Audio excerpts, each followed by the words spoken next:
경건한 마음으로 주일 예배를 드리도록 하겠습니다.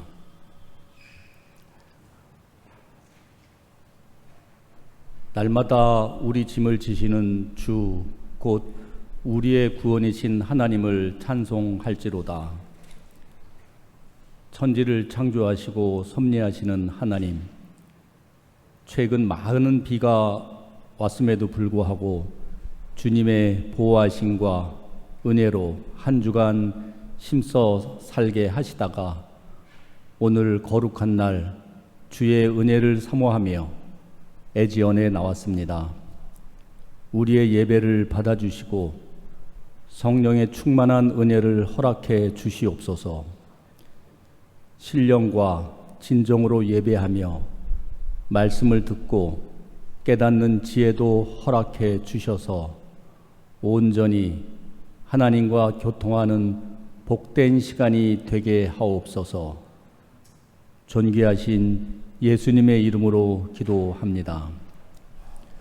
다 함께 경배 찬송 43장 부르시겠습니다.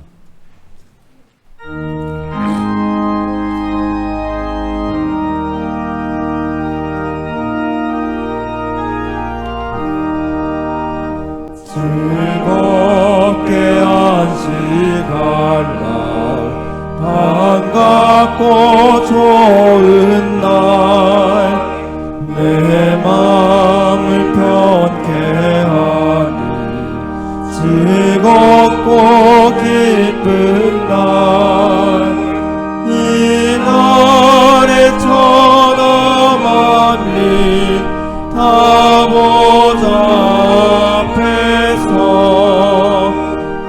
참되신 삼위일체 다 찬송 부르네. 이날의 하늘에서 새 양식 내리네. 성회로 모이라고 종소리 울리네. 복음의 밝은 빛이 온 세상 비치며 또 영생을 일러 시원케 하시네. 이 주일 지킴으로 새 은혜 입어서 영원히 쉬는 곳에 다 올라갑시다. 성부께 찬미하고 성자와 성령 참되신 삼위일체 다 찬송 부르네.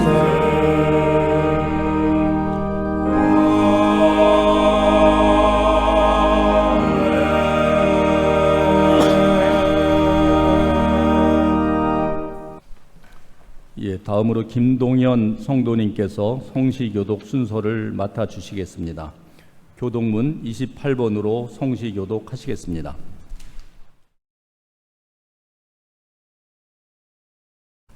하나님이여, 주는 나의 하나님이시라.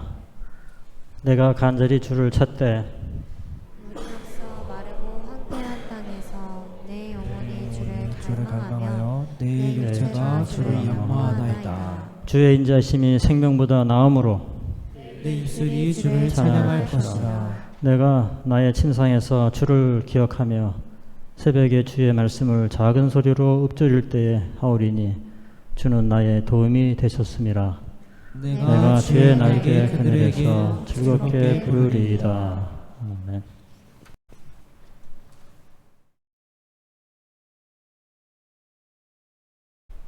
한없는 사랑과 은혜로 언제나 저희와 함께 계시고 늘 저희를 지켜주시는 주님, 85년 전 이 땅에 대항하고들 세워주시고 오늘의 이 자리까지 올 수 있도록 인도하여 주신 주님의 은혜에 감사드립니다.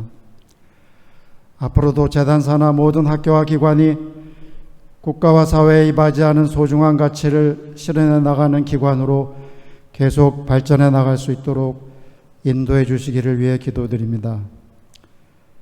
주님께서는 저희에게 아무것도 염려하지 말고 모든 일에 기도와 간구를 통하여 감사하는 마음을 가질 것을 말씀하셨지만, 지금 저희가 처한 국내외 환경은 저희들을 불안과 걱정으로 몰아가곤 합니다. 이렇듯 나약하고 부족한 저희들의 삶을 주님께서 은혜 가운데 인도하여 주시고 주님만을 의지하며 나아가 승리하는 저희 모두가 될 수 있도록 저희를 인도하여 주시옵소서. 주님께서는 저희에게 사랑과 용서의 삶이 어떤 것인지를 몸소 보여주셨습니다. 하지만 지금 저희를 둘러싸고 있는 환경은 서로 화합하지 못하고 극단의 증오가 넘쳐나고 있으며, 자기 눈에 들보는 외면하면서 남의 눈에 티끌을 탓하며 정죄하는 사람들이 너무나 많습니다. 사랑의 주님, 저희들의 삶이 모양과 형식만 있는 그리스도인이 아닌 온유하고 겸손하신 주님을 닮아갈 수 있도록 도와주시고, 저희 각자의 삶 속에서 주님의 능력이 날마다 새롭게 나타날 수 있도록 인도하여 주시옵소서. 주님, 지난 7월 17일은 저희 대한민국이 자유민주주의를 기본으로 한 헌법을 제정한 날입니다. 이 대한민국이 자유민주주의 국가로서 지금의 이 자리까지 올 수 있도록 지켜주신 주님께서 이 나라가 어느 누구에 의해서도 더 이상 위기에 빠지는 일이 없도록 이 나라를 안전히 지켜 보호하여 주시옵소서. 특별히 이 자리에 모여 주님께 경배와 찬양을 드리는 모든 애지연 성도들의 기도 제목을 잘 아시는 주님께서 이들의 기도 제목을 꼭 기억하여 주시고 들어 응답하여 주셔서 애지연의 모든 성도들이 주님께서 주시는 은혜를 충만히 받고 누릴 수 있도록 허락하여 주시옵소서.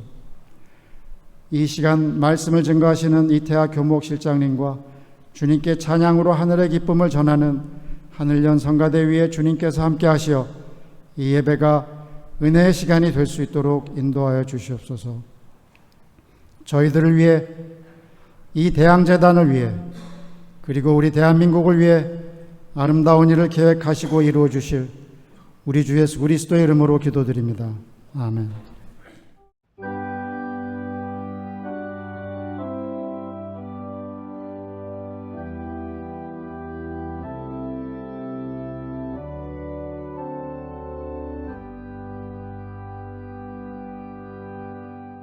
송영규 성도님께서 성경 봉독해 주시겠습니다.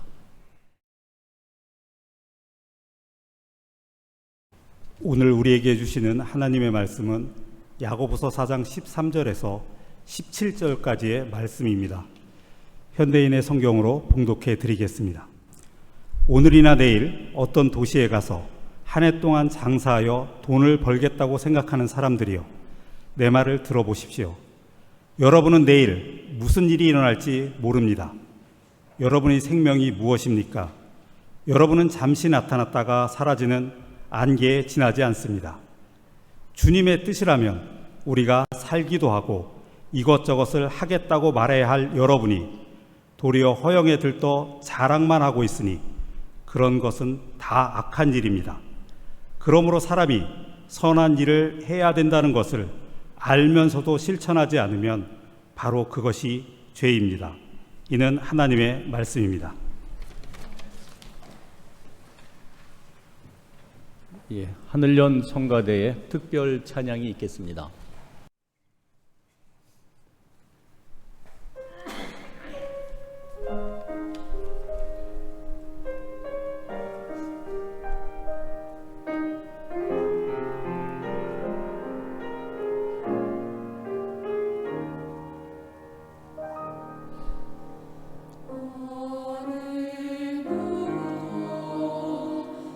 바라보지 않았던 그 길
아름다운 찬양 감사드립니다. 다음으로 이태하 교목 실장님께서 설교해 주시겠습니다.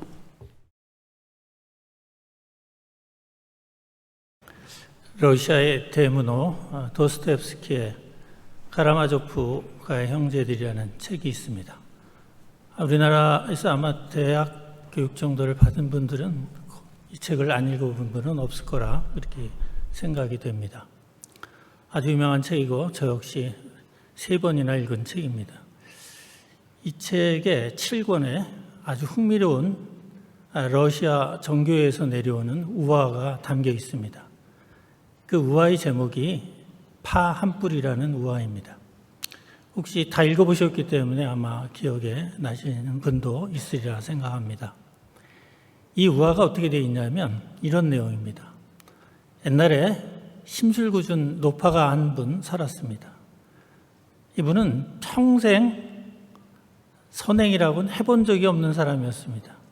이 노파가 죽자 저승사자가 지옥의 불구덩이에 던졌습니다. 이 노파에게도 수호천사가 있었습니다. 어느 날 수호천사가 지옥 곁을 지나다가 불구덩이에서 고통을 받고 있는 노파를 보고 측은한 마음이 들어서 하나님을 찾아갔습니다. 이 노파가 살면서 선행을 하지는 않았지만 그래도 악행을 한 적은 없으니 불구덩이에서 좀 꺼내달라고 청혼을 했습니다. 그러자 하나님께서 이렇게 말씀하셨습니다.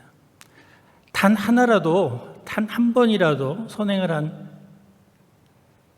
적이 있다면 내가 생각을 해보마.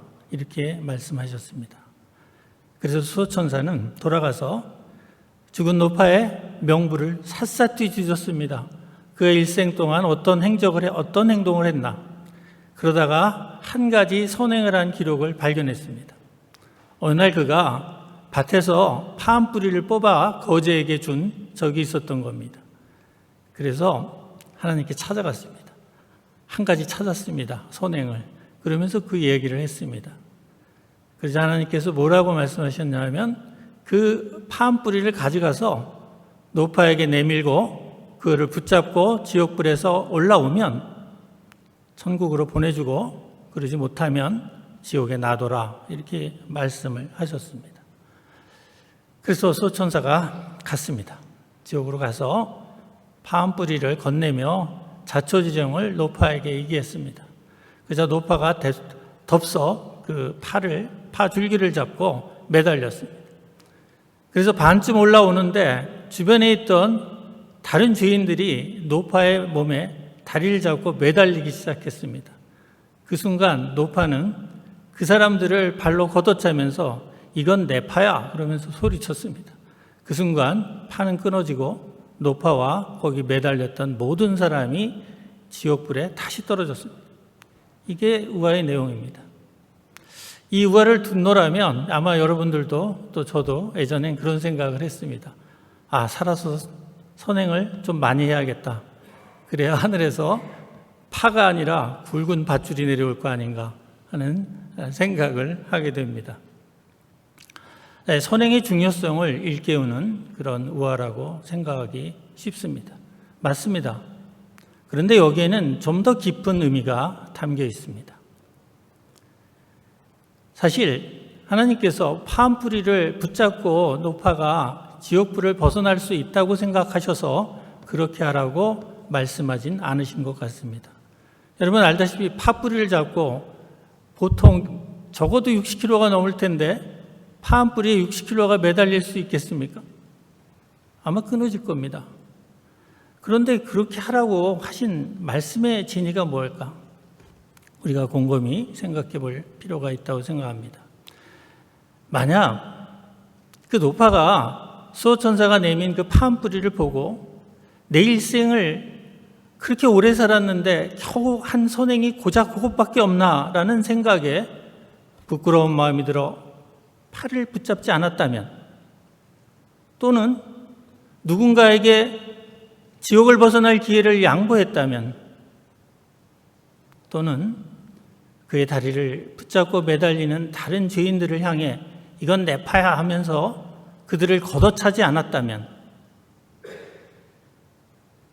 그래서 그가 여전히 지옥에 있었더라면 하나님께서 오히려 그 노파를 구원해 주셨을 겁니다. 하나님께서 알고 싶었던 것은 그 거지에게 밭에서 파한 뿌리를 뽑아줄 때 그 노파의 마음이었습니다. 노파가 너무 귀찮게 구걸을 하니까 할 수 없어서 그냥 귀찮은 마음에 파한 뿌리를 뽑아 주었는지, 아니면 그 거지에 대한 측은지심에서 파한 뿌리를 뽑아 주었는지, 그 마음을 아시고자 했던 겁니다. 그런데 그의 행동을 보면 전혀 그런 마음이 아니었습니다.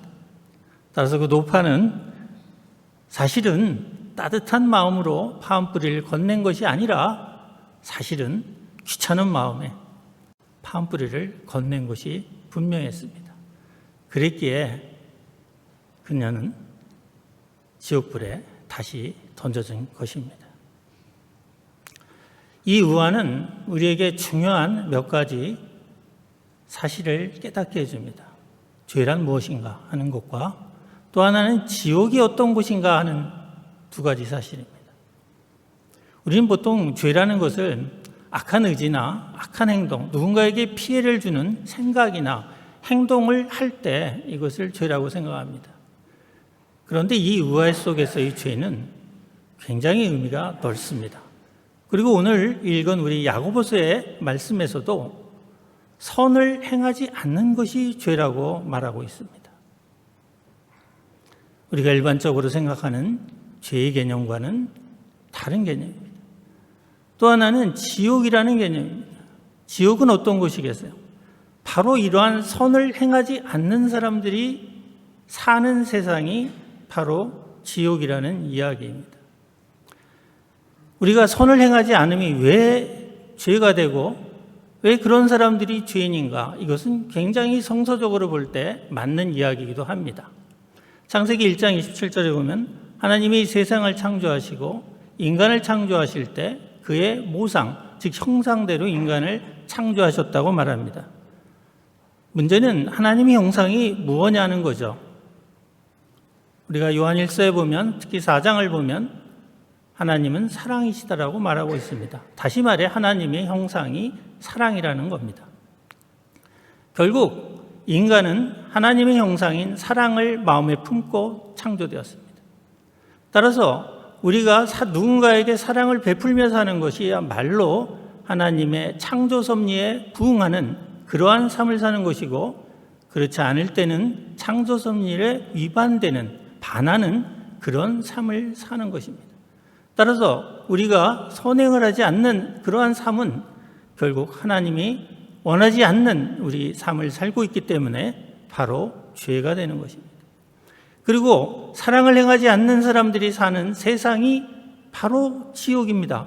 우리가 꼭 죽어서 가는 곳이 지옥이 아니라 마음속에 따뜻한 사랑이 없는 사람, 바로 이런 사람이 사는 곳이 지옥입니다. 왜냐하면 사랑이 없는 사람들은 겉으로야 모든 인간관계를 갖겠지만 사실상 모든 참된 인간관계는 끊긴 사람들입니다. 결국 홀로 사는 사람일 수밖에 없습니다. 외로운 사람입니다. 결국 그는 자신의 독방에 갇힌 죄인과 다름이 없습니다. 그런 점에서 그런 사람들이 사는 곳이 지옥이라는 그런 말씀입니다. 우리나라 대표적인 여성 문학가 중에 박완서라는 분이 있습니다. 우리나라의 대표적 문학가 하면 박경리를 떠올리죠. 박경리는 우리 세종대학, 서울여자대학 전신을 다닌 우리 동문이기도 하지만, 박경리 작가는 1926년이고 26년생이고 박완서는 1931년생입니다. 이 두 작가의 문학적 성향은 상당히 다릅니다. 그런데 저는 개인적으로 박완서 작가를 더 좋아합니다. 좀 더 사실적이고 또 자전적인 소설 또는 에세이를 많이 쓰는 그런 분입니다. 원래 1950년도요. 서울대학교 국문과에 합격해서 당시에는 6월이 개교를 했다고 합니다. 개학을 했다고 합니다. 채 한 달도 다니지 못해 6.25가 나는 바람에 서울대학교 국문과를 중퇴할 수밖에 없었습니다. 그런데 생계를 위해서 미군 PX에 다니기 시작했는데 그때 화가 박수근을 만났습니다. 박수근이 당시 PX에서 초상화를 그려주면서 생계를 근근히 이어갈 때였는데 박완서 작가와 박수근의 만남이 그곳에서 이루어졌습니다. 나중에 딸 넷, 아들 하나를 낳고 살던 주부였던 박완서가 나이 40에 여성동화의 공모전이 있었는데 그때 낸 공모전의 제목이, 소설 작품의 제목이 남옥입니다. 박수근을 주제로 한 소설이었습니다. 이걸로 대상을 받고 문단에 40에 데뷔한 분입니다. 이분의 작품 중에 한 말씀만 하소서라는 일기형 책이 있습니다. 아주 얇은 책인데 이 책은 그가 사남 일녀 중 막내 아들이자 외동아들인 아들이 교통사고로 25살이란 젊은 나이에 사망한 것을 계기로 쓴 책입니다. 그의 아들은 서울대학교 마치과 레지던트였습니다. 정말 금이야오기야 키웠고 눈에 넣어도 아프지 않을 그런 귀한 아들이었습니다. 자신의 자랑이었고 자신의 삶의 존재의 이유가 됐던 이 아들이 25살이란 젊은 나이에 그만 교통사고로 숨졌습니다. 그러자 박완서는 2년여 동안을 식음을 전폐하며 거의 지옥과 같은 삶을 살게 됩니다. 그때의 일기를 책으로 낸 것이 한 말씀만 하소서라는 책입니다. 이 책에서 박완서는 하나님에게 원망하며 따집니다. 대체 내가 무슨 죄를 졌다고 이렇게 가혹한 형벌을 내게 내리시냐는 원망이었습니다. 그녀는 그 책에서 자신은 매일 밤 하나님을 죽였다고 합니다. 그리고 가톨릭 신자였던 그녀는 급기야는 불교로 전향하겠다고 가족에게 선언까지 했습니다. 그러나 가족들의 만류로 가톨릭에 남아 있었습니다.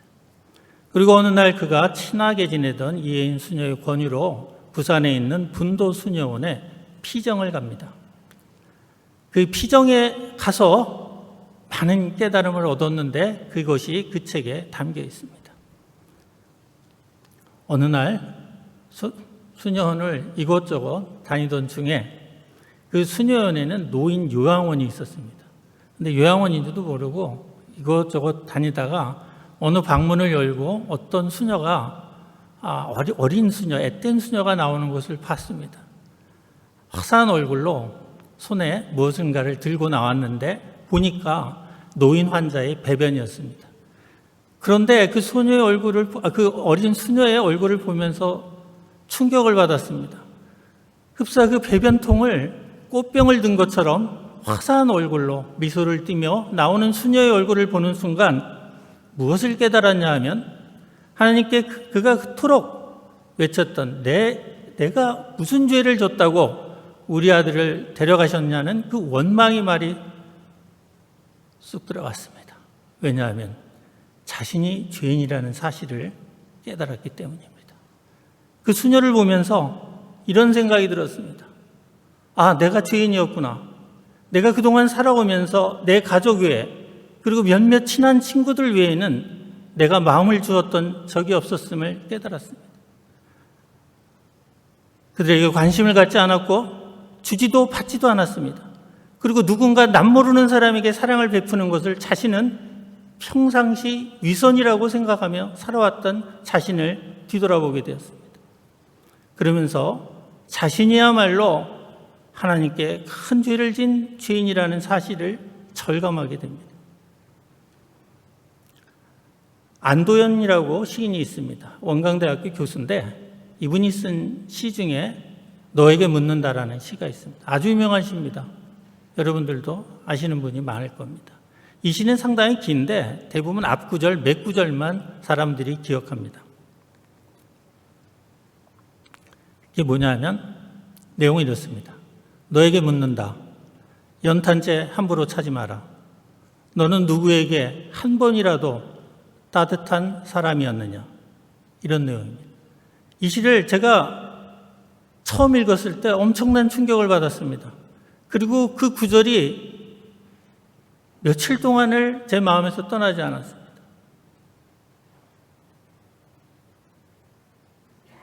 만약 그 노파가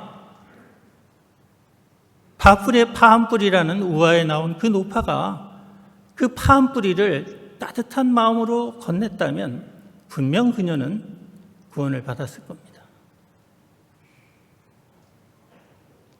우리는 많은 것을 선행이라는 이름으로 사실은 따뜻한 마음 없이 그냥 건넵니다. 남에게 보이기 위해서, 혹시 모를 죽어서 천국 가기 위해 해야 하니까 남들이 나를 어떻게 볼까 하는 생각에서 생각 없이 선행이랍시고 하고 있습니다. 그걸 영어로 패티 모랄리즘이라고 합니다. 하나님은 그러한 선행을 원치 않으십니다.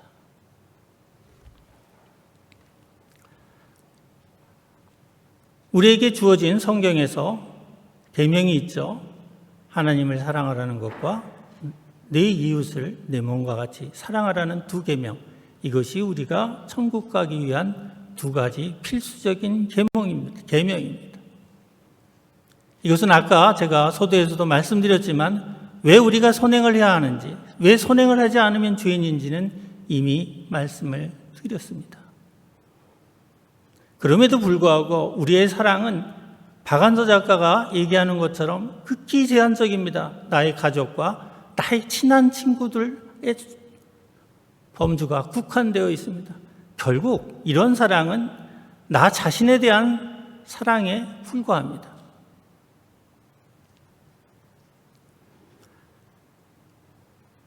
박한서 작가는 분도 수녀원에서 지내면서 소아 테레사라고 하는 성녀의 자사전을 읽습니다. 소아 테레사라는 성녀는 가톨릭의 성인으로 추대된 수녀인데 19세기 후반에 살았던 수녀입니다.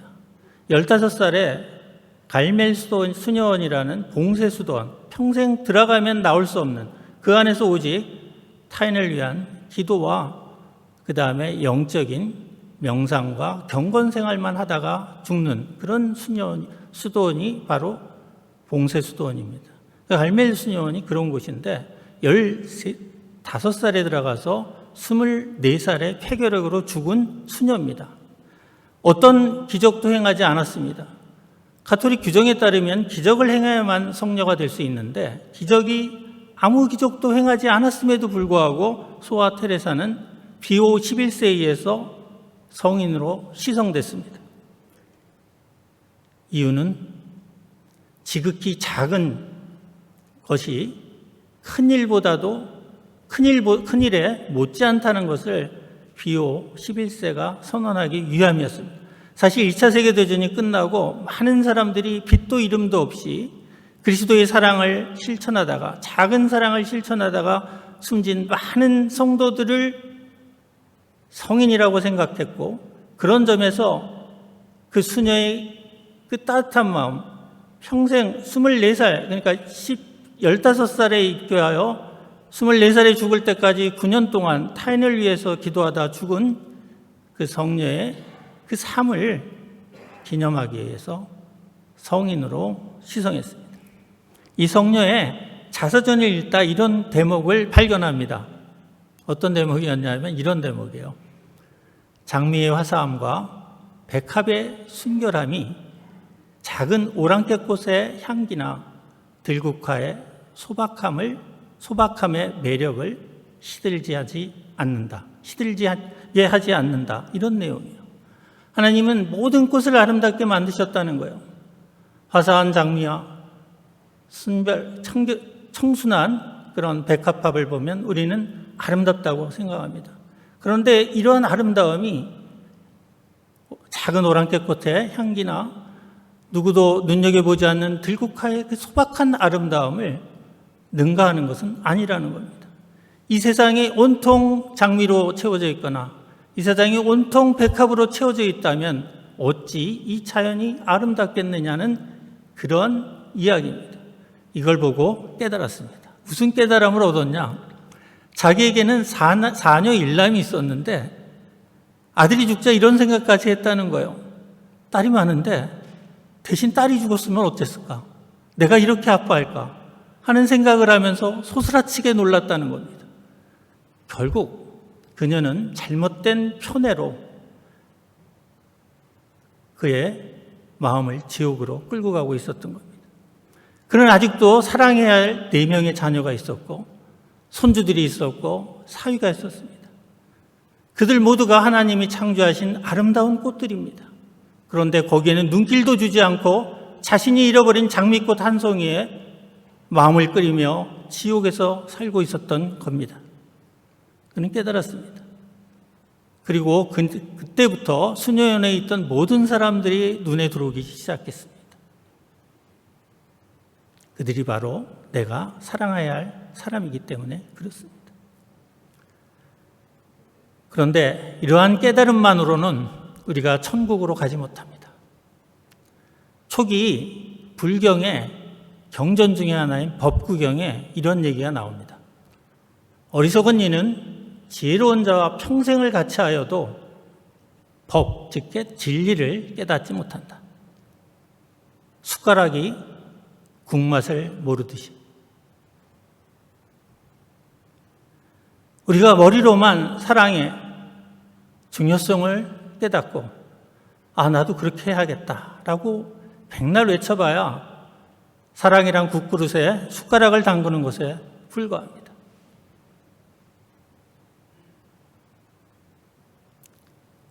문제는 이 국을 꺼서 입에 넣어야 됩니다. 국맛을 아는 것은 혀입니다. 다시 얘기하면 사랑은 머리로 아는 것이 아니라 몸으로 아는 것입니다. 실천하지 않는 사랑은 사랑이 아닙니다. 오늘날 우리 교회 다니는 또 우리 교우들, 저를 포함하여 저희들의 문제는 늘 설교를 듣고 성경을 보며 사랑의 중요성을 깨닫지만 실천하지 않는다는 겁니다. 왜 실천하지 않느냐? 오늘 야고보서의 말씀입니다. 늘 바쁩니다. 무언가를 해야 됩니다. 일에 쫓깁니다. 또 세상적으로 중요하다고 생각하는 일에 내 온몸과 정성을 기울입니다. 그러다 보니 사랑할 시간이 없고 누구에게도 눈길을 돌리지 않습니다. 심지어는 가족에게조차도 눈길을 돌리지 않습니다. 그래서 스티브 잡스가 죽을 때 유언을 남겼죠. 가장 그가 후회하는 것이 가족과 나누지 못한, 정을 나누지 못한, 즉 가족을 사랑하지 못한 것이라고 고백한 바 있습니다. 더 나아가 오늘 성경 말씀의 4장 14절에 그러죠. 너희가 대체 뭐냐? 너희는 잠시 있다 사라지는 안개라고 말합니다. 우리는 안개와 같은 존재입니다.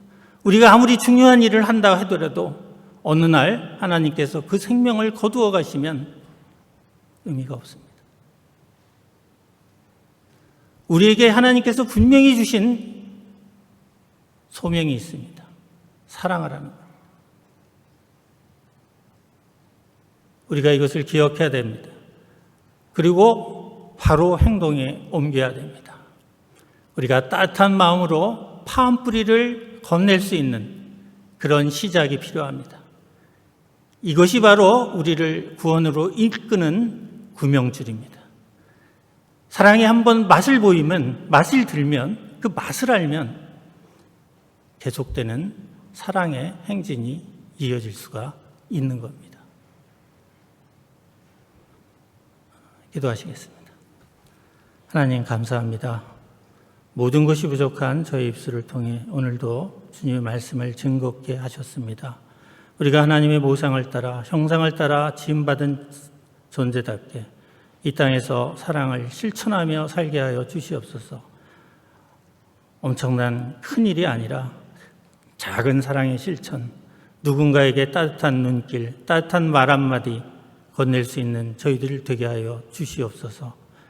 그래야 이 땅에서 하나님의 나라가 실현되는데 앞장서는 저희들이 되게 하여 주시옵소서. 오늘도 주님께서 저희들의 삶을 주장하여 주시고 예배의 나머지 순간도 주님께서 주관하여 주시옵소서. 예수님의 이름으로 기도합니다. 아멘. 예, 교목실장님의 은혜의 말씀 감사드립니다. 이 시간은 헌금 봉헌 및 헌금 기도 순서입니다.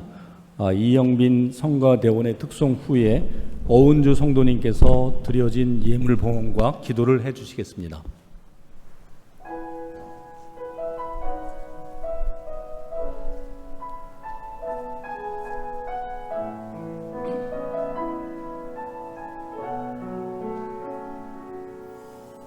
사람이 넘치기보다 사랑이 넘치는 교회, 섬김을 원하기보다 섬김의 기쁨 알아가는 교회, 세상이 주목하기보다 주님이 주목하는 교회, 화려한 겉모습보다 중심이 주를 향한 교회, 주님이 피로 사신 아름다운 교회, 서로를 사랑함으로 하나 되는 교회, 주님이 머리 되신 거룩한 교회, 우리 함께 만들어 가요. 내 작은 생각보다도 하나 됨에 소중함 아는 교회, 세상에 알려지기보다 서로가 서로를 깊이 아는 교회, 주님이 피로 사신 아름다운 교회, 서로를 사랑함으로 하나 되는 교회, 주님이 머리 되신 거룩한 교회, 우리 함께 만들어 가요.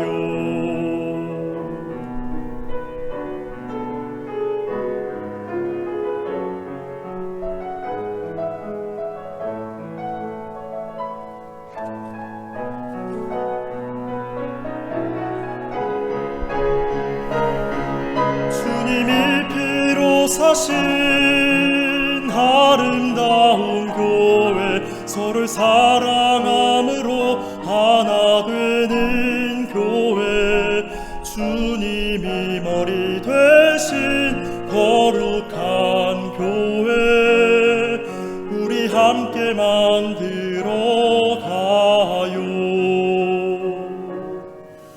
우리 함께 만들어 가요.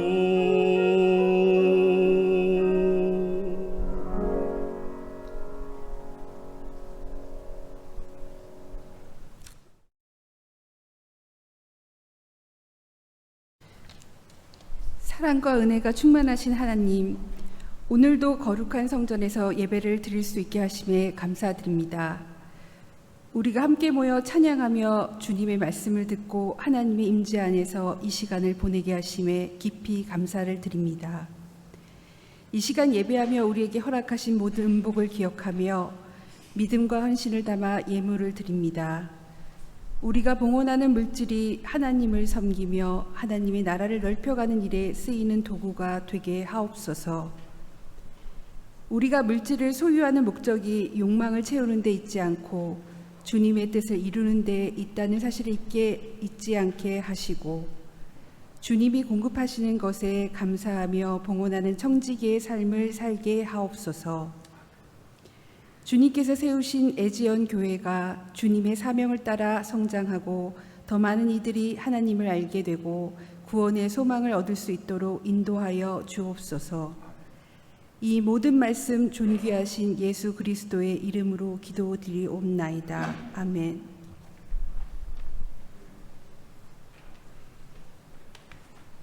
양승준 목사님께서 환영 및 광고를 해 주시겠습니다.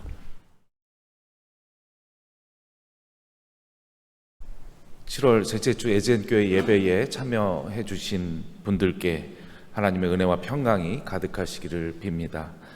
오늘 귀한 말씀 전해주신 교목 시장님 감사드립니다.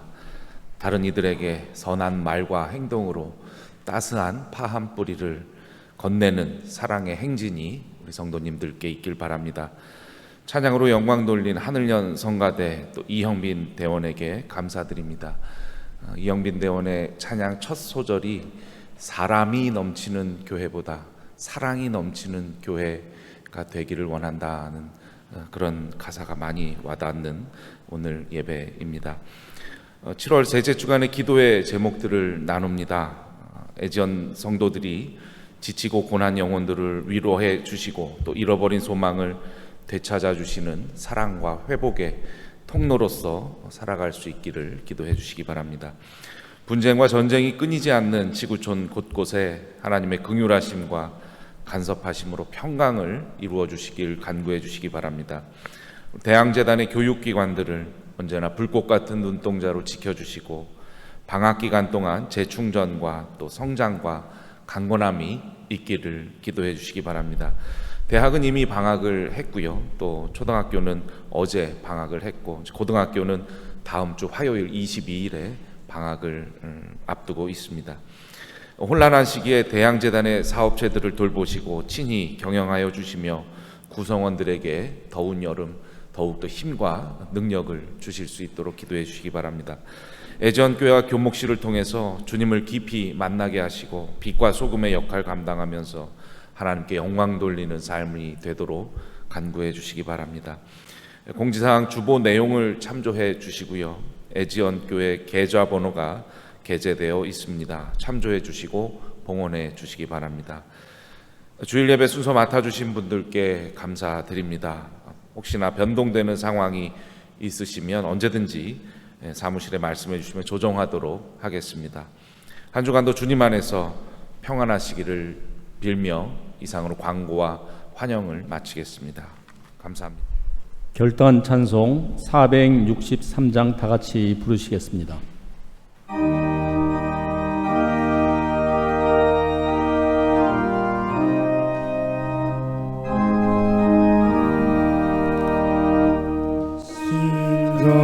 되기 원합니다.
다 같이 주기도문으로 예배를 마치도록 하겠습니다. 하늘에 계신 우리 아버지, 아버지의 이름을 거룩하게 하시며 아버지의 나라가 오게 하시며 아버지의 뜻이 하늘에서와 같이 땅에서도 이루어지게 하소서. 오늘 우리에게 일용할 양식을 주시고 우리가 우리에게 잘못한 사람을 용서하여 준 것 같이 우리 죄를 용서하여 주시고 우리를 시험에 빠지지 않게 하시고 악에서 구하소서. 나라와 권능과 영광이 영원히 아버지의 것입니다. 아멘.